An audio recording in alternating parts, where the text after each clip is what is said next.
When the steam donkey whistle blows at Merriam Night School grounds, it's a sure sign that Matlock Old Timers Fair is moving, shaking, and pie making. Throw in a 1920s fuel-powered drag saw and you get a peek into farming and logging's yesteryears. The fair that benefits the school and Matlock's Community History Museum is much about family tradition in the town about 18 miles west of Shelton. The Parson brothers, Ron and Lou, keep the old steam yarder going. The next generation took it over when Ron and Lou's father Bill died. Ron Parson says he expects his son Brian will take the big rolling machine into the next generation of old timers fairs. It's a 1905 steam yarder with a 1945 boiler on it, used for logging out in the woods. The yard logs in over the hills.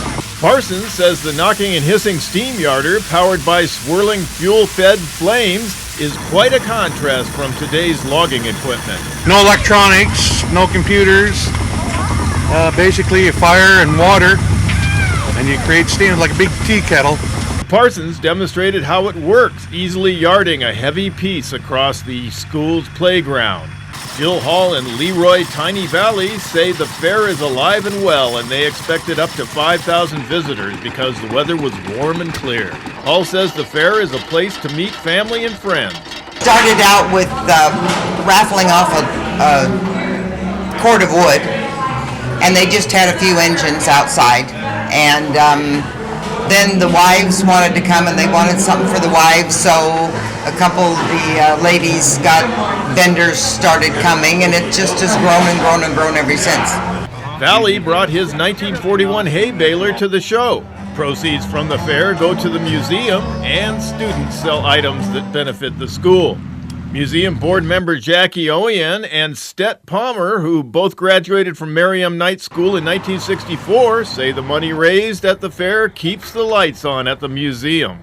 Palmer was greeting visitors, and Oien organized the museum for the fair. I can tell you that we kind of categorized everything this year. When you come in the first room, it's the Merriam Night School folks, anything about the old schools and things.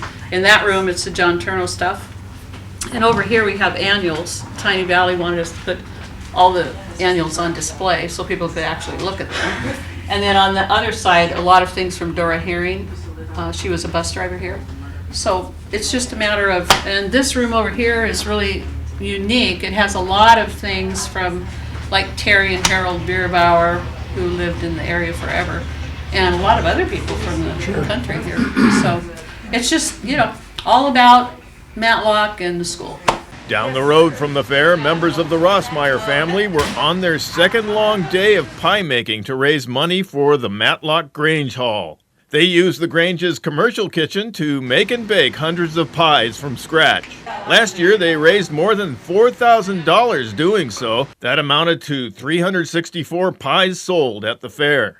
With the proceeds, the Grange grants scholarships to students at the school. Margaret Barnes says the Rossmeyer family has been in the Matlock area since 1940, making pies for the Grange 65 years ago. She figures she's been mixing pies a long time. I'd say probably 50. I'm old. Third-generation Rossmeyer family member Ryan Scoles recalled his family years of pie making for the Grange. And my great-grandma used to do the lemon meringue pies. That was her signature. And she taught me how to do it when I was 13. And ever since then, I took over, and I think I've improved it a little. Scoles plans to carry on the family's pie-making tradition.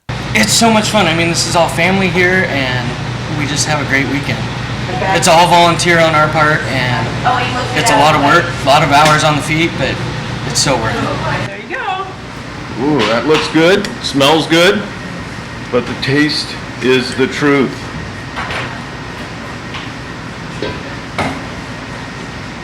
What do you think? Now that's some good apple pie.